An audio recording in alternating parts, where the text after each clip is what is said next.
মানুষের জীবনে তিনটি গুণ অত্যন্ত প্রয়োজনীয়: শ্রদ্ধা, বিনম্রতা, যোগ্যতা। যদি জ্ঞান লাভ করতে চান তাহলে শ্রদ্ধার প্রয়োজন, যদি মান লাভ করতে চান তাহলে স্বভাবে বিনম্র হওয়া প্রয়োজন, আর যদি মনোবাঞ্ছিত স্থান লাভ করতে চান তাহলে যোগ্যতার প্রয়োজন। বিষয়টা সহজ। শ্রদ্ধা আপনাকে জ্ঞান দেবে, নম্রতা আপনাকে মান, আর যোগ্যতা উচিত স্থান দেবে। কিন্তু যদি আপনি এই তিনটি গুণ সম্মিলিত করেন তাহলে এমন কিছু লাভ করবেন যা এই সব কিছুর থেকে অনেক ঊর্ধ্বে: সম্মান। আর এ হলো সেই সম্মান যা প্রত্যেক মানুষের নিজের জীবনে লাভ করতে চেষ্টা করা উচিত। কারণ এই হলো সেই সম্মান যার কারণে আপনি চলে যাওয়ার পরেও এই সংসার আপনাকে ভালোবাসবে আর মনে রাখবে। আসুন আমার সাথে ভালোবেসে বলুন, রাধা রাধা। অন্ধকারাচ্ছন্ন রাত্রি যদি এসে থাকে তাহলে আলোকিত প্রকাশ নিয়ে সূর্যও অবশ্যই আসে। রোগ যদি এসে থাকে তাহলে তার ওষুধও অবশ্যই আসে। সমস্যা যদি আসে তাহলে সেই সমস্যার সমাধানও নিজে থেকেই আমাদের কাছে চলেই আসে। এই সংসার, এই জীবনের শুধুমাত্র একটাই নিয়ম আছে, আর তা হলো এটাই: এই সংসার হলো একটা চক্রের মতো। এতে শাশ্বত বলে কিছু নেই, নিত্য বলে কিছু নেই, আর যা কিছুই রয়েছে সব বদলাতে চলেছে।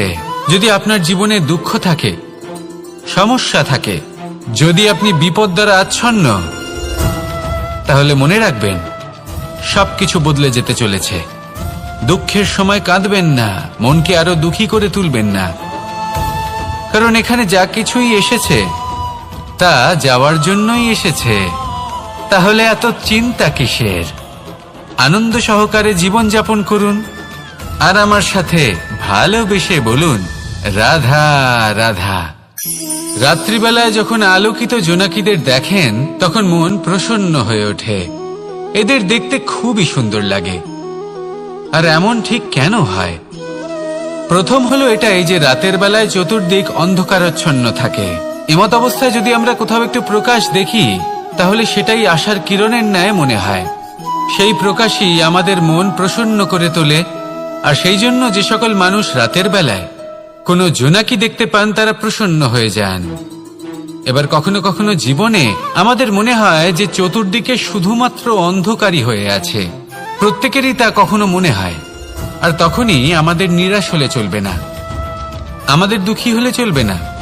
সেই সময় আমাদের খুঁজতে হবে নিজেদের আশেপাশে, চতুর্দিকে আর কোথাও না কোথাও আমরা প্রকাশ অবশ্যই দেখতে পাব, আশার একটা কিরণ অবশ্যই দেখতে পাব। কেউ এমন একটা কর্ম করেন যেটা দেখে আমরা প্রেরিত হয়ে যাই। আর এমন কোনো কর্ম যদি আপনারা করেন তাহলে সেই কর্ম আপনার মনকে প্রসন্ন ভাব, আনন্দ এবং ভালোবাসা দ্বারা ভরিয়ে তুলবে। আপনার অন্তরের সেই অন্ধকারের অন্ত করবে, দুঃখেরও অন্ত করবে।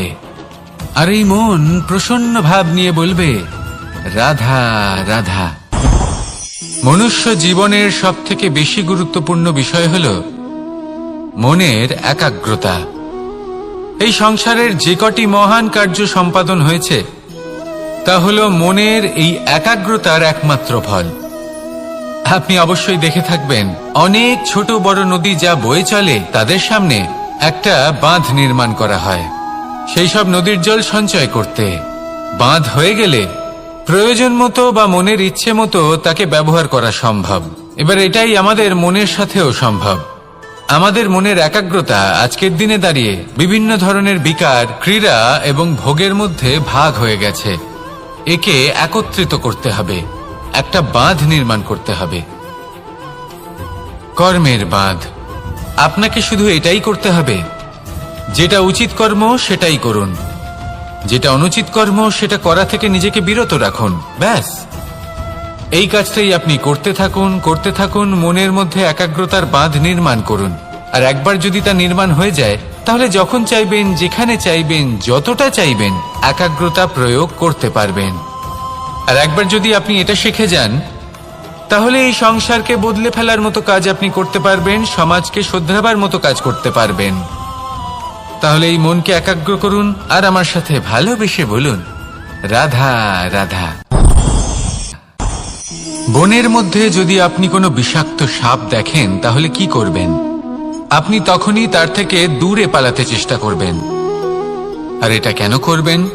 নিজের রক্ষার্থে। এই কথা আমি নয় মেনে নিলাম, কিন্তু নিজের জীবনে এটা করেন না কেন? আপনি যেখানেই যান, যে স্থানেই যান না কেন, প্রত্যেক সময় প্রত্যেক মুহূর্তে এমন বিষাক্ত সাপ আপনি অবশ্যই খুঁজে পাবেন।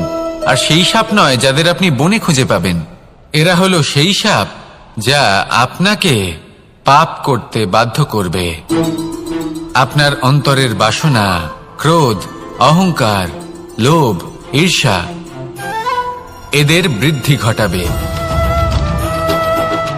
দেখুন, বনের এই সাপ আপনাকে একবার ছেড়ে দিতেও পারে, ছোবল নাও মারতে পারে, কিন্তু এই যে পাপরূপী সাপ আছে তা অবশ্যই ছোবল মারবে। কর্ম যদি করেন তাহলে অবশ্যই ফল পাবেন। সেই জন্য যখনই কোথাও যাবেন, যদি এমন কাউকে দেখেন, যদি এমন কিছু দেখেন যে আপনাকে পাপ করতে বাধ্য করছে, তাহলে সেই মুহূর্তে সেখান থেকে পালিয়ে যান। যেমন বনের সাপ দেখে আপনি পালাতে থাকেন। সৎকর্মের রক্ষা অত্যন্ত আবশ্যক। আসুন আর আমার সাথে ভালোবেসে বলুন, রাধা রাধা। যদি কোনো সিংহ বানরের মতো গাছে চড়তে চেষ্টা করে তাহলে কি হবে? একটা মাছ যদি মাটিতে হাঁটতে চেষ্টা করে তাহলে কি হবে? তারা বিফলই হবে। কিন্তু এরকম কেন হয়? তার কারণ হলো প্রকৃতির রচনা কিছুটা এরকম। এখানে প্রত্যেকটি ব্যক্তিকে, প্রত্যেকটি প্রাণীকে আলাদা আলাদা গুণের অধিকারী করা হয়েছে এবং সকলকে একটা সীমাও প্রদান করা হয়েছে। এবার এই যে বৃক্ষ, পশু, পাখি, এদের মধ্যে সেই ক্ষমতাই নেই যে এরা নিজেদের যাচাই করতে পারবে, নিজেদের সীমাগুলো বুঝতে পারবে, নিজেদের সদ্গুণগুলো চিনতে পারবে। এরা সেটা করতে পারবে না। কিন্তু মানুষ তো আলাদা।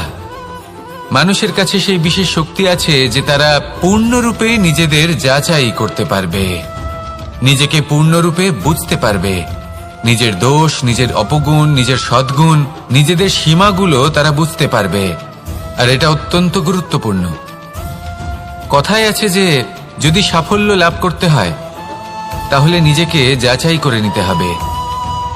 তাই নিজেকে যাচাই করুন, নিজের সাথে পরিচিত হয়ে যান এবং জীবনে কর্ম করতে থাকুন। সাফল্যের শিখরে অবশ্যই পৌঁছে যাবেন। আর ওখানে যদি যান তাহলে এই মন প্রসন্ন হয়ে অবশ্যই বলবে, রাধা রাধা। এই সংসারে সব থেকে বেশি কোমল বস্তু হলো রেশম। এই রেশম এতটাই কোমল হয় যে এর পুরো একটা থান শুধুমাত্র একটা হাতে ধরা সম্ভব। কখনো ভেবে দেখেছেন এই রেশম কিভাবে হয়? একটি কীট তার লালার দ্বারা উৎপন্ন হয়। এই কীট সেই রেশমকে পাক দিতে থাকে, পাক দিতেই থাকে, দিতেই থাকে, আর আস্তে আস্তে তার মধ্যেই জড়িয়ে পড়ে। শেষে ওর এই সুন্দর অমূল্য সৃষ্টি রেশমের এই সুতো, তার নির্মাণ কার্য পূর্ণ হয়। কিন্তু তাতেই ও নিজে বন্দী হয়ে যায়। নিজেরই মায়াজালের এই বন্দী গৃহে নিজেই ফেঁসে যায়। এবার এই সুতোকে ব্যবহারযোগ্য করে তোলার জন্য এই কীটগুলিকে এই কবচের সাথেই ফুটন্ত জলে ফেলে দেওয়া হয়। এই সংসারে যদি আমাদের স্বপ্ন এই সংসারের দুঃখ হরণ করার জন্য, এই সংসারে সুখ বিতরণ করার জন্য হয়, তবেই আমাদের প্রগতি সম্ভব। যদি আমাদের এই স্বপ্ন শুধুই আমাদের এবং আমাদের স্বার্থ সিদ্ধির জন্য হয়, তাহলে এই স্বপ্ন আমাদের অন্ধ করে দেবে, আমাদের অন্ধকারের পথে নিয়ে যাবে, আর আমরাও সেই কীটের মতো হয়ে যাব। নিজেদেরই মায়াজালে আমরা নিজেই ফেঁসে যাব। আর শেষে আমরা যদি কিছু লাভ করি তা হবে একাকিত্ব, অন্ধকারময় মৃত্যু। তাই স্বপ্ন অবশ্যই দেখুন, কিন্তু এমন ভাবে স্বপ্ন দেখবেন না যে তার এই বন্দিগৃহে আপনি নিজেই ফেঁসে গেলেন। স্বপ্ন দেখুন পরোপকারের, পরমার্থের, সবাইকে উদ্ধারের, অন্ধকারের নয়। তবেই কল্যাণ হবে, আর তবেই এই হৃদয় প্রসন্ন হয়ে বলবে, রাধা রাধা। আমার কাছে যশোদা মা যেমন, আমার কাছে দেবকী মা যেমন, আমার কাছে ঠিক তেমনই হলেন গোমাতা। এবার ভেবে দেখার বিষয় হলো এটা যে এই সংসারে অসংখ্য প্রাণী আছে, একজন গাইকে একজন মায়ের মর্যাদা কেন দেওয়া হয়? তাহলে এর অনেকগুলো কারণ আছে। এই গাই অর্থাৎ গোমাতা, এনারা হলেন অত্যন্ত শান্ত, শান্তিপ্রিয়, কখনো কারোর কোনো ক্ষতি করতেই পারেন না। গোমাতা যে দুধ নিজের বাছুরকে পান করান সেই দুধই আমাদেরও দেন। সেই দুধ পান করে আমরা শক্তি লাভ করি। এই দুধ থেকে আমরা মাখন, ঘি, পায়েস এইসব সুস্বাদু খাবার লাভ করি। গোমাতার গোবর আমাদের জ্বালানি হিসেবে সাহায্য করে, যার ফলে খুব কম সংখ্যক কাঠ ব্যবহার করা যায় এবং বেশিরভাগ জঙ্গল সুরক্ষিত থাকে। গোমাতার গোমূত্র সেটাও আমাদের কাছে লাভজনক। এর দ্বারা আমরা অনেক রোগ থেকে মুক্তি লাভ করতে পারি। গোমাতা যখন একটি বাছুরকে জন্ম দেন তখন সেই বড় হয়ে আমাদের ক্ষেত কর্ষণ করে। সেই জন্য গাইকেও জীবনে মায়ের মর্যাদা দেবেন। যতটা সম্ভব তাকে সেবা করুন এবং ভালোবেসে তাকে পালন করুন। এই মন নিজে থেকেই প্রসন্ন হয়ে বলবে, রাধা রাধা। মধু কারই না পছন্দ বলুন তো? অত্যন্ত সুস্বাদু হয় এই মধু, মিষ্টি খেতে হয় এবং তা শক্তিও প্রদান করে। এবং প্রত্যেকটি মিষ্টি পদার্থের মতোই এতেও খুব তাড়াতাড়ি পিঁপড়ে ধরে যায়। অন্যদিকে যদি নুনকে দেখি তাহলে বছরের পর বছর রাখলেও এতে পিঁপড়ে ধরে না। এবার যদি কথা বলি বন্ধুত্বের, তাহলে বন্ধুত্ব নুনের মতো হওয়া উচিত, মধুর মতো নয়। যারা সামনে এলে শুধুমাত্র মধুর মধুর কথা বলবে, পরে এতে পিঁপড়ে ধরে যাবে। এটা নুনের মতো হওয়া উচিত। প্রকৃত বন্ধু হলো সে যে সময় এলে পরে আপনার সামনে আপনার প্রকৃত সত্য তুলে ধরবে, তা সে যতই কঠিন হোক না কেন। আপনার দোষ, আপনার অপগুণ, আপনার খামতি আপনাকে বলতে পারবে, যাতে আপনি সেগুলো শুনে মেনে নিয়ে তারপর নিজেকে শুধরোতে পারেন। এটাই হলো প্রকৃত বন্ধুত্ব। কখনো নিজের জীবনের আশেপাশে মন দিয়ে দেখবেন, অনেক সময় এমন মানুষ থাকেন, অনেক বন্ধু থাকেন যাদের দেখে আমাদের মনে হয় যে এনারা খুব কঠোর, এনাদের কথা খুব কটু। কিন্তু বেশিরভাগ এমন মানুষের মনটা যদি বুঝতে পারেন তাহলে দেখবেন তাতে কোনো মালিন্য নেই। এনাদের মন অত্যন্ত পবিত্র হয়। যদি আপনার জীবনেও এমন কোনো ব্যক্তি থেকে থাকে, এমন বন্ধু থাকে, তাহলে তাদের আগলে রাখুন আর আমার সাথে ভালোবেসে বলুন, রাধা রাধা। যতক্ষণ আমরা এই সংসারে জীবিত ততক্ষণ আমাদের সাথে সবকিছু থাকে। আমাদের ধন, সুখ স্বাচ্ছন্দ্য, আমাদের মিত্রগণ, আমাদের পরিবার, এই সমাজ, এই সবকিছু আমাদের সাথে থাকে। যেদিন আমরা এই সংসারকে ত্যাগ করব, এদের মধ্যে কেউ আমাদের সাথে যাবে না। না ধন, না স্বাচ্ছন্দ্য, না সম্পত্তি। এই সকল মানুষ, এই সমাজ, এরা শুধুমাত্রই শ্মশান পর্যন্ত আমাদের সাথে থাকতে পারবেন। তারপরে যদি আমাদের সাথে কিছু যেতে পারে তাহলে তা শুধুই আমাদের ধর্ম। আর এই সংসারে আমরা নিজেদের যে সুনাম রেখে যাই সেটা সম্ভব শুধুমাত্র কর্মের দ্বারা। সেই জন্য সংসারে যতদিন পর্যন্ত জীবিত আছেন, যদি কিছু অর্জন করতে চান তাহলে ধর্ম অর্জন করুন, ধর্মের বিষয়ে স্পষ্টতা অর্জন করুন এবং কর্ম অর্জন করুন। এটাই হবে আপনার অতীত এবং এটাই হবে আপনার ভবিষ্যৎ, এবং এটাই সকলকে প্রেরণা প্রদান করবে। আসুন আমার সাথে ভালোবেসে বলুন, রাধা রাধা। আমরা যখনই কোনো যাত্রায় যাব বলে মনে করি তখনই আমরা প্রস্তুত থাকি আসন্ন বিপদের জন্য বা সংকটের জন্য। যেমন যদি আমাদের মনে হয় যে আজকের পরিবেশ খুব ঠান্ডা হবে, তাহলে আমরা গরম বস্ত্র ধারণ করি বা সেটাকে সাথে নিয়ে যাই। যদি মনে হয় যে বৃষ্টি হতে পারে বা বৃষ্টি হয়ে চলেছে, আমরা দেখছি, তাহলে আমরা একটা ছাতা সাথে নিয়ে নিই। আমরা প্রস্তুত থাকতে চাই এবং এটাই উচিত, এবং সেই কারণেই আমরা যাত্রায় সাফল্য লাভ করি। কিন্তু যদি আমরা কথা বলি জীবনযাত্রা নিয়ে, যা কিনা সব থেকে বেশি গুরুত্বপূর্ণ, তাহলে তার জন্য আমরা পূর্ণরূপে প্রস্তুত থাকি না। আশেপাশের মানুষ, এই সমাজ, আমাদের সাথী, আমাদের মিত্ররা যে কোনো মুহূর্তে বদলে যেতে পারেন। সেই জন্য আমরা নিজেদেরকে কখনো সাবধান করি না, কখনোই নিজেদের প্রস্তুত করি না। আমাদের এটা কখনোই মনে হয় না যে এরকম হতে পারে, আর সেই কারণেই শেষে গিয়ে আমরা অত্যন্ত দুঃখ পাই। একটা অমূল্য শিক্ষা আছে যেটা আমাদের লাভ করা উচিত, সতর্ক থাকা উচিত।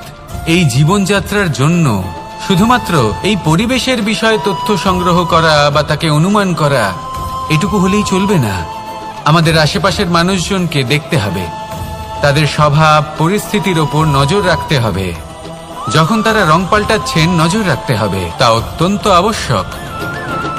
পরিবর্তন আপনার জীবনে অবশ্যম্ভাবী, সঠিকভাবে তার সম্মুখীন হন। আসুন আমার সাথে ভালোবেসে বলুন, রাধা রাধা। জীবনে গতি অত্যন্ত গুরুত্বপূর্ণ, মতিও হলো গুরুত্বপূর্ণ, এবং তার থেকেও বেশি গুরুত্বপূর্ণ হলো সঙ্গতি। একটা জলের ফোঁটা, তার মধ্যে গতি থাকে, প্রকৃতির মধ্যে তা লাভ করার ইচ্ছে নিহিত থাকে। কিন্তু এই যে সঙ্গতি, তা নির্ধারিত করে যে এই জলের ফোঁটা ঝিনুকের মুখে পড়ে মুক্তোতে পরিণত হবে, নাকি বিষাক্ত সাপের মুখে পড়ে বিষে পরিণত হবে। এবার দেখুন, এই জঞ্জাল স্বর্ণকারের দোকানের সামনেও থাকে, এবং জঞ্জাল একজন ব্যবসাদারের দোকানেও থাকে।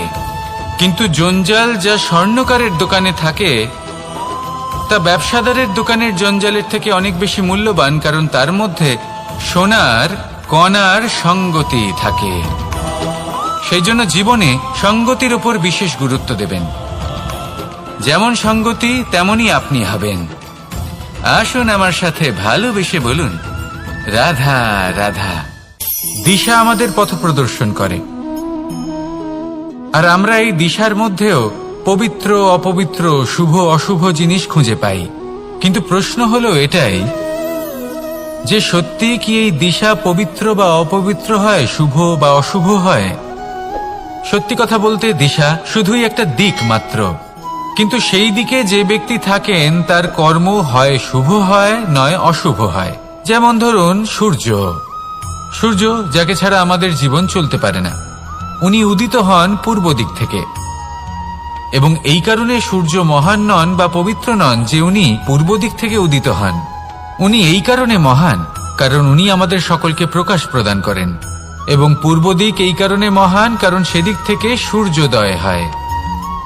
এবার সূর্যাস্ত হয়ে থাকে পশ্চিম দিক থেকে, আর তাই বেশিরভাগ মানুষ পশ্চিমকে অশুভ মনে করেন, অপবিত্র মনে করেন। সেখানেই যদি আমি উত্তর এবং দক্ষিণের কথা বলি, তাহলেও সেই একই ব্যাপার।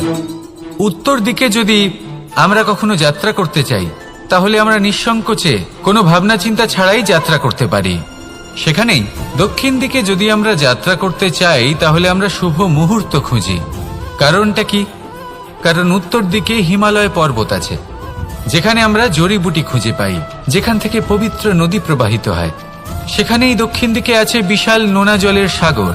এমন একটা স্থানও আছে যেখানে লঙ্কাপতি রাবণ থাকতেন। আর হয়তো এই সকল কর্মের কারণেই আমাদের দৃষ্টিভঙ্গি এমন হয়ে গেছে। তাই আপনার কর্ম সবসময় যথাসম্ভব শ্রেষ্ঠ রাখুন, কারণ আপনার কর্ম শুধু আপনার জন্যই নয়। আপনি যেখানে আছেন, আপনার কুল, আপনার স্থান, আপনার দিশা, এই সব কিছুর ওপর তার প্রভাব পড়বে। তাই সবসময় শুভ কর্ম করুন এবং আমার সাথে ভালোবেসে বলুন, রাধা রাধা। মাঝে মাঝে কিছু মুহূর্তের জন্য চোখ বন্ধ করে ধ্যানের বেদিতে বসে ধ্যান করতে চেষ্টা করুন, আর বোঝার চেষ্টা করুন যে আমরা সর্বপ্রথম কি দেখতে পাচ্ছি, কি অনুভব করছি। আপনি দেখতে পাবেন সবার আগে আপনার চোখের সামনে আপনার দুষ্কর্মগুলিকে, আপনার লুকিয়ে থাকা ক্রোধ, অন্তরের যন্ত্রণা, ভয়, নিরাশা, এই সব কিছুই সবার আগে দেখতে পাবেন আপনি। আর এই সব কিছুই আমাদের দুঃখের কারণ হয়ে ওঠে। এই সব কিছুর সারমর্ম কি? সারমর্ম শুধু একটাই, সেটা হলো এই যে আমাদের এই মন তা কিন্তু দুষ্কর্ম পছন্দই করে না। আমাদের এই মন একটা সুখময় জীবন যাপন করতে চায়, সৎকর্ম করতে চায়। তাই এটাই করুন, শুভ চিন্তা করুন, শুভ কর্ম করুন, ইতিবাচক মনোভাব নিয়ে জীবনে অগ্রসর হন। তারপর চোখ বন্ধ করে অন্তরে দেখতে থাকুন। দুঃখের আভাসই পাবেন না। এই মন প্রসন্নতা এবং প্রেমের দ্বারা পূর্ণ হবে এবং বারবার বলে উঠবে, রাধা রাধা। মানুষের জীবনে 3টি গুণ অত্যন্ত প্রয়োজনীয়: শ্রদ্ধা, বিনম্রতা, যোগ্যতা। যদি জ্ঞান লাভ করতে চান তাহলে শ্রদ্ধার প্রয়োজন, যদি মান লাভ করতে চান তাহলে স্বভাবে বিনম্র হওয়া প্রয়োজন, আর যদি মনোবাঞ্ছিত স্থান লাভ করতে চান তাহলে যোগ্যতার প্রয়োজন। বিষয়টা সহজ। শ্রদ্ধা আপনাকে জ্ঞান দেবে, নম্রতা আপনাকে মান, আর যোগ্যতা উচিত স্থান দেবে। কিন্তু যদি আপনি এই 3টি গুণ সম্মিলিত করেন তাহলে এমন কিছু লাভ করবেন যা এই সব কিছুর থেকে অনেক ঊর্ধ্বে। সম্মান। আর এ হলো সেই সম্মান যা প্রত্যেক মানুষের নিজের জীবনে লাভ করতে চেষ্টা করা উচিত। কারণ এই হলো সেই সম্মান যার কারণে আপনি চলে যাওয়ার পরেও এই সংসার আপনাকে ভালোবাসবে আর মনে রাখবে। আসুন আমার সাথে ভালোবেসে বলুন, রাধা রাধা। বনের মধ্যে যদি আপনি কোনো বিষাক্ত সাপ দেখেন তাহলে কি করবেন? আপনি তখনই তার থেকে দূরে পালাতে চেষ্টা করবেন। আর এটা কেন করবেন? নিজের রক্ষার্থে। এই কথা আমি নয় মেনে নিলাম, কিন্তু নিজের জীবনে এটা করেন না কেন? আপনি যেখানেই যান, যে স্থানেই যান না কেন, প্রত্যেক সময় প্রত্যেক মুহূর্তে এমন বিষাক্ত সাপ আপনি অবশ্যই খুঁজে পাবেন। আর সেই সাপ নয় যাদের আপনি বনে খুঁজে পাবেন, এরা হলো সেই সাপ যা আপনাকে পাপ করতে বাধ্য করবে। আপনার অন্তরের বাসনা, ক্রোধ, অহংকার, লোভ, ঈর্ষা এদের বৃদ্ধি ঘটাবে। দেখুন, বনের এই সাপ আপনাকে একবার ছেড়ে দিতেও পারে, ছোবল নাও মারতে পারে, কিন্তু এই যে পাপরূপী সাপ আছে তা অবশ্যই ছোবল মারবে। কর্ম যদি করেন তাহলে অবশ্যই ফল পাবেন। সেই জন্য যখনই কোথাও যাবেন, যদি এমন কাউকে দেখেন, যদি এমন কিছু দেখেন যে আপনাকে পাপ করতে বাধ্য করছে, তাহলে সেই মুহূর্তে সেখান থেকে পালিয়ে যান। যেমন বনের সাপ দেখে আপনি পালাতে থাকেন। সৎকর্মের রক্ষা অত্যন্ত আবশ্যক। আসুন আর আমার সাথে ভালোবেসে বলুন, রাধা রাধা। যদি কোনো সিংহ বানরের মতো গাছে চড়তে চেষ্টা করে তাহলে কি হবে? একটা মাছ যদি মাটিতে হাঁটতে চেষ্টা করে তাহলে কি হবে? তারা বিফলই হবে। কিন্তু এরকম কেন হয়? তার কারণ হলো প্রকৃতির রচনা কিছুটা এরকম। এখানে প্রত্যেকটি ব্যক্তিকে, প্রত্যেকটি প্রাণীকে আলাদা আলাদা গুণের অধিকারী করা হয়েছে এবং সকলকে একটা সীমাও প্রদান করা হয়েছে। এবার এই যে বৃক্ষ, পশু, পাখি, এদের মধ্যে সেই ক্ষমতাই নেই যে এরা নিজেদের যাচাই করতে পারবে, নিজেদের সীমাগুলো বুঝতে পারবে, নিজেদের সদ্গুণগুলো চিনতে পারবে। এরা সেটা করতে পারবে না। কিন্তু মানুষ তো আলাদা। মানুষের কাছে সেই বিশেষ শক্তি আছে যে তারা পূর্ণরূপে নিজেদের যাচাই করতে পারবে, নিজেকে পূর্ণরূপে বুঝতে পারবে, নিজের দোষ, নিজের অপগুণ, নিজের সদ্গুণ, নিজেদের সীমাগুলো তারা বুঝতে পারবে। আর এটা অত্যন্ত গুরুত্বপূর্ণ। কথায় আছে যে যদি সাফল্য লাভ করতে হয় তাহলে নিজেকে যাচাই করে নিতে হবে। তাই নিজেকে যাচাই করুন, নিজের সাথে পরিচিত হয়ে যান এবং জীবনে কর্ম করতে থাকুন। সাফল্যের শিখরে অবশ্যই পৌঁছে যাবেন। আর ওখানে যদি যান তাহলে এই মন প্রসন্ন হয়ে অবশ্যই বলবে, রাধা রাধা। অন্ধকারাচ্ছন্ন রাত্রি যদি এসে থাকে তাহলে আলোকিত প্রকাশ নিয়ে সূর্যও অবশ্যই আসে। রোগ যদি এসে থাকে তাহলে তার ওষুধও অবশ্যই আসে। সমস্যা যদি আসে তাহলে সেই সমস্যার সমাধানও নিজে থেকেই আমাদের কাছে চলেই আসে। এই সংসার, এই জীবনের শুধুমাত্র একটাই নিয়ম আছে, আর তা হলো এটাই, এই সংসার হলো একটা চক্রের মতো। এতে শাশ্বত বলে কিছু নেই, নিত্য বলে কিছু নেই। আর যা কিছুই রয়েছে সব বদলাতে চলেছে। যদি আপনার জীবনে দুঃখ থাকে, সমস্যা থাকে, যদি আপনি বিপদ দ্বারা আচ্ছন্ন, তাহলে মনে রাখবেন সবকিছু বদলে যেতে চলেছে। দুঃখের সময় কাঁদবেন না, মনকে আরো দুঃখী করে তুলবেন না। কারণ এখানে যা কিছুই এসেছে তা যাওয়ার জন্যই এসেছে। তাহলে এত চিন্তা কিসের? আনন্দ সহকারে জীবন যাপন করুন আর আমার সাথে ভালোবেসে বলুন রাধা রাধা। রাত্রিবেলায় যখন আলোকিত জোনাকিদের দেখেন তখন মন প্রসন্ন হয়ে ওঠে। এদের দেখতে খুবই সুন্দর লাগে। আর এমন ঠিক কেন হয়? প্রথম হলো এটাই যে রাতের বেলায় চতুর্দিক অন্ধকারাচ্ছন্ন থাকে। এমত অবস্থায় যদি আমরা কোথাও একটু প্রকাশ দেখি তাহলে সেটাই আশার কিরণের ন্যায় মনে হয়। সেই প্রকাশই আমাদের মন প্রসন্ন করে তোলে। আর সেই জন্য যে সকল মানুষ রাতের বেলায় কোনো জোনাকি দেখতে পান তারা প্রসন্ন হয়ে যান। এবার কখনো কখনো জীবনে আমাদের মনে হয় যে চতুর্দিকে শুধুমাত্র অন্ধকারই হয়ে আছে। প্রত্যেকেরই তা কখনো মনে হয়। আর তখনই আমাদের নিরাশ হলে চলবে না, আমাদের দুঃখী হলে চলবে না।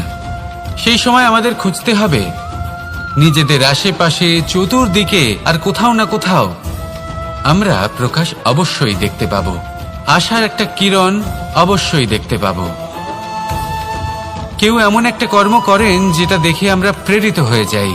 আর এমন কোনো কর্ম যদি আপনারা করেন তাহলে সেই কর্ম আপনার মনকে প্রসন্ন ভাব, আনন্দ এবং ভালোবাসা দ্বারা ভরিয়ে তুলবে। আপনার অন্তরের সেই অন্ধকারের অন্ত করবে, দুঃখেরও অন্ত করবে। আর এই মন প্রসন্ন ভাব নিয়ে বলবে রাধা রাধা। মনুষ্য জীবনের সবথেকে বেশি গুরুত্বপূর্ণ বিষয় হল মনের একাগ্রতা। এই সংসারের যে কটি মহান কার্য সম্পাদন হয়েছে তা হল মনের এই একাগ্রতার একমাত্র ফল। আপনি অবশ্যই দেখে থাকবেন অনেক ছোট বড় নদী যা বয়ে চলে তাদের সামনে একটা বাঁধ নির্মাণ করা হয় সেই সব নদীর জল সঞ্চয় করতে। বাঁধ হয়ে গেলে প্রয়োজন মতো বা মনের ইচ্ছে মতো তাকে ব্যবহার করা সম্ভব। এবার এটাই আমাদের মনের সাথেও সম্ভব। আমাদের মনের একাগ্রতা আজকের দিনে দাঁড়িয়ে বিভিন্ন ধরনের বিকার, ক্রীড়া এবং ভোগের মধ্যে ভাগ হয়ে গেছে। একে একত্রিত করতে হবে, একটা বাঁধ নির্মাণ করতে হবে, কর্মের বাঁধ। আপনাকে শুধু এটাই করতে হবে, যেটা উচিত কর্ম সেটাই করুন, যেটা অনুচিত কর্ম সেটা করা থেকে নিজেকে বিরত রাখুন। ব্যাস, এই কাজটাই আপনি করতে থাকুন, করতে থাকুন। মনের মধ্যে একাগ্রতার বাঁধ নির্মাণ করুন। আর একবার যদি তা নির্মাণ হয়ে যায় তাহলে যখন চাইবেন, যেখানে চাইবেন, যতটা চাইবেন একাগ্রতা প্রয়োগ করতে পারবেন। আর একবার যদি আপনি এটা শিখে যান তাহলে এই সংসারকে বদলে ফেলার মতো কাজ আপনি করতে পারবেন, সমাজকে শোধরাবার মতো কাজ করতে পারবেন। তাহলে এই মনকে একাগ্র করুন আর আমার সাথে ভালোবেসে বলুন রাধা রাধা। এই সংসারে সবথেকে বেশি কোমল বস্তু হলো রেশম। এই রেশম এতটাই কোমল হয় যে এর পুরো একটা থান শুধুমাত্র একটা হাতে ধরা সম্ভব। কখনো ভেবে দেখেছেন এই রেশম কিভাবে হয়? একটি কীট তার লালার দ্বারা উৎপন্ন হয়। এই কীট সেই রেশমকে পাক দিতে থাকে, পাক দিতেই থাকে, দিতেই থাকে, আর আস্তে আস্তে তার মধ্যেই জড়িয়ে পড়ে। শেষে ওর এই সুন্দর অমূল্য সৃষ্টি রেশমের এই সুতো তার নির্মাণ কার্য পূর্ণ হয়। কিন্তু তাতেই ও নিজে বন্দী হয়ে যায়। নিজেরই মায়াজালের এই বন্দী গৃহে নিজেই ফেঁসে যায়।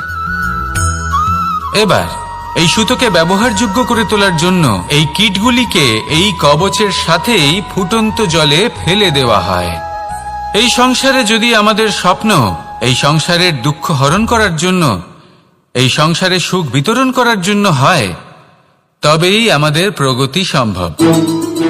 যদি আমাদের এই স্বপ্ন শুধুই আমাদের এবং আমাদের স্বার্থ সিদ্ধির জন্য হয় তাহলে এই স্বপ্ন আমাদের অন্ধ করে দেবে, আমাদের অন্ধকারের পথে নিয়ে যাবে, আর আমরাও সেই কীটের মতো হয়ে যাব।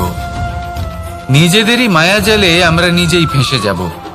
আর শেষে আমরা যদি কিছু লাভ করি তা হবে একাকিত্ব, অন্ধকারময় মৃত্যু।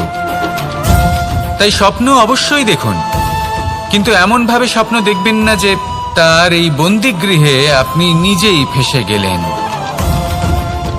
স্বপ্ন দেখুন পরোপকারের, পরমার্থের, সবাইকে উদ্ধারের, অন্ধকারের নয়। তবেই কল্যাণ হবে আর তবেই এই হৃদয় প্রসন্ন হয়ে বলবে, রাধা রাধা। আমার কাছে যশোদা মা যেমন, আমার কাছে দেবকী মা যেমন, আমার কাছে ঠিক তেমনই হলেন গোমাতা। এবার ভেবে দেখার বিষয় হলো এটা যে এই সংসারে অসংখ্য প্রাণী আছে, একজন গাইকে একজন মায়ের মর্যাদা কেন দেওয়া হয়? তাহলে এর অনেকগুলো কারণ আছে। এই গাই অর্থাৎ গোমাতা, এনারা হলেন অত্যন্ত শান্ত, শান্তি প্রিয়, কখনো কারোর কোনো ক্ষতি করতেই পারেন না। গোমাতা যে দুধ নিজের বাছুরকে পান করান সেই দুধই আমাদেরও দেন। সেই দুধ পান করে আমরা শক্তি লাভ করি। এই দুধ থেকে আমরা মাখন, ঘি, পায়েস এইসব সুস্বাদু খাবার লাভ করি। গোমাতার গোবর আমাদের জ্বালানি হিসেবে সাহায্য করে, যার ফলে খুব কম সংখ্যক কাঠ ব্যবহার করা যায় এবং বেশিরভাগ জঙ্গল সুরক্ষিত থাকে। গোমাতার গোমূত্র সেটাও আমাদের কাছে লাভজনক। এর দ্বারা আমরা অনেক রোগ থেকে মুক্তি লাভ করতে পারি। গোমাতা যখন একটি বাছুরকে জন্ম দেন তখন সেই বড় হয়ে আমাদের ক্ষেত কর্ষণ করে। সেই জন্য গাইকেও জীবনে মায়ের মর্যাদা দেবেন। যতটা সম্ভব তাকে সেবা করুন এবং ভালোবেসে তাকে পালন করুন। এই মন নিজে থেকেই প্রসন্ন হয়ে বলবে, রাধা রাধা। মধু কারই না পছন্দ বলুন তো? অত্যন্ত সুস্বাদু হয় এই মধু, মিষ্টি খেতে হয় এবং তা শক্তিও প্রদান করে। এবং প্রত্যেকটি মিষ্টি পদার্থের মতোই এতেও খুব তাড়াতাড়ি পিঁপড়ে ধরে যায়। অন্যদিকে যদি নুনকে দেখি তাহলে বছরের পর বছর রাখলেও এতে পিঁপড়ে ধরে না। এবার যদি কথা বলি বন্ধুত্বের, তাহলে বন্ধুত্ব নুনের মতো হওয়া উচিত, মধুর মতো নয়। যারা সামনে এলে শুধুমাত্র মধুর মধুর কথা বলবে, পরে এতে পিঁপড়ে ধরে যাবে, এটা নুনের মতো হওয়া উচিত। প্রকৃত বন্ধু হলো সে যে সময় এলে পরে আপনার সামনে আপনার প্রকৃত সত্য তুলে ধরবে, তা সে যতই কঠিন হোক না কেন। আপনার দোষ, আপনার অপগুণ, আপনার খামতি আপনাকে বলতে পারবে, যাতে আপনি সেগুলো শুনে মেনে নিয়ে তারপর নিজেকে শুধরোতে পারেন। এটাই হলো প্রকৃত বন্ধুত্ব। কখনো নিজের জীবনের আশেপাশে মন দিয়ে দেখবেন, অনেক সময় এমন মানুষ থাকেন, অনেক বন্ধু থাকেন যাদের দেখে আমাদের মনে হয় যে এনারা খুব কঠোর, এনাদের কথা খুব কটু। কিন্তু বেশিরভাগ এমন মানুষের মনটা যদি বুঝতে পারেন তাহলে দেখবেন তাতে কোনো মালিন্য নেই, এনাদের মন অত্যন্ত পবিত্র হয়। যদি আপনার জীবনেও এমন কোনো ব্যক্তি থেকে থাকে, এমন বন্ধু থাকে, তাহলে তাদের আগলে রাখুন আর আমার সাথে ভালোবেসে বলুন, রাধা রাধা।